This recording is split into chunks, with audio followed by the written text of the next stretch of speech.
পূর্ব বর্ধমানে বাদ 2 লক্ষ ভোটার। নির্বাচন কমিশনের প্রকাশিত খসড়া ভোটার তালিকা ঘিরে রাজ্যে রাজনীতিতে নতুন করে আলোচনা শুরু হয়েছে।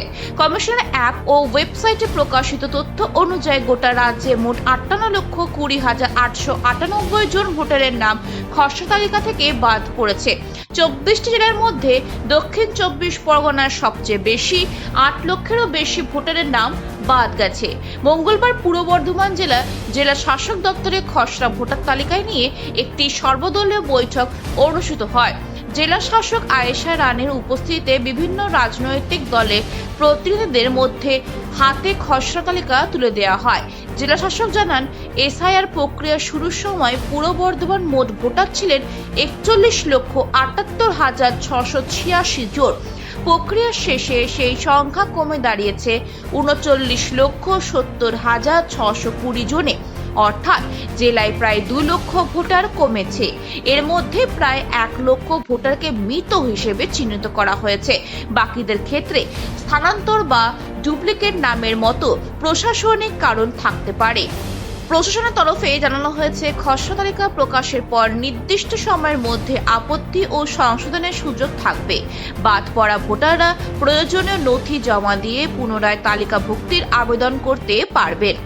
তাদেরকে কপি দেওয়া হয়েছে এবং প্রত্যেকটা বিএলওদের কাছে আমাদের হার্ড কপি, আমাদের ড্রাফট রোলটা আমরা দিয়েছি। আমরা যখন এসআইআর অ্যাক্টিভিটি শুরু করেছিলাম আমাদের পূর্ব বর্ধমান জেলায় আমাদের 16টা অ্যাসেম্বলি মিলিয়ে 41,78,686 মতো আমাদের ভোটার ছিল। কিন্তু আমরা এনুমারেশন সব করার পরে আমাদের ফাইনাল ফিগারটা দাঁড়িয়েছে 39,70,620 ভোটার আমাদের হয়েছে। আমাদের অলমোস্ট 2 লাখ মতো আমাদের ভোটার কমে গেছে। তার মধ্যে 1 লাখ আছে আমাদের ডেথ কেসেস আছে, আর 1 লাখের মতো কাছাকাছি আমাদের পার্মানেন্টলি শিফটেড বা অন্যান্য কারণে ডুপ্লিকেট থেকে শুরু করে আমাদের এসডিডি ভোটার আছে।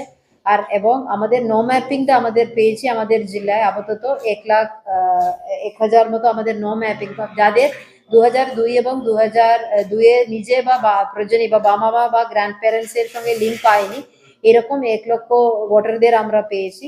জেলার প্রতিনিধি হিসেবে আজকে জেলা শাসক মহাশয়ের এই এসআইআর সম্বন্ধিত মিটিংয়ে আমি হাজির হয়েছি। ইতিপূর্বে বেশ কয়েকটি মিটিং এসআইআর নিয়ে আমাদের জেলা শাসক আমাদের এখানে ডেকেছেন।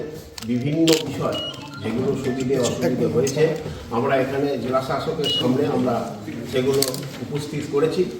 আজকে হচ্ছে ড্রাফট পাবলিকেশন হলো, কার নাম উঠলো, কার নাম বাদ গেল বা কোনো সমস্যা আছে কিনা আমরা ড্রাফট পাবলিকেশন দেখব এবং আগামী দিনে আবার মিটিং আমরা আলোচনা করার জন্য আসবো।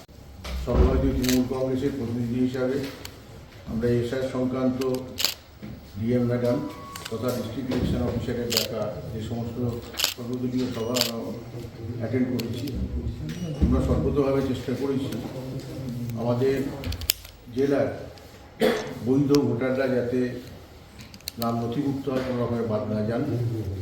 আমাদের সমস্ত বুথে বিএলও টুরা আমাদের কাজ করেছে এবং আমরা আমাদের সাধ্যমতো চেষ্টা করেছি প্রশাসনের সঙ্গে সহযোগিতা করতে। দেখুন, আজকে 16ই ডিসেম্বর আমরা এসআইআর কমপ্লিট হওয়ার পর যে মিটিংয়ে এখানে ডিইও অফিস অর্থাৎ পূর্ব বর্ধমানের ডিএম অফিসে আমরা এসেছি। সেই মিটিং আমি অ্যাটেন্ড করেছি এবং এসআইআরের অনেকগুলি মিটিং আমি অ্যাটেন্ড করেছি। পরপর আমাদের পলিটিক্যাল পার্টি থেকেও অনেক প্রতিনিধি যখন। পূর্ব বর্ধমান থেকে সুমন বিশ্বাসের রিপোর্ট, খবর বাংলা।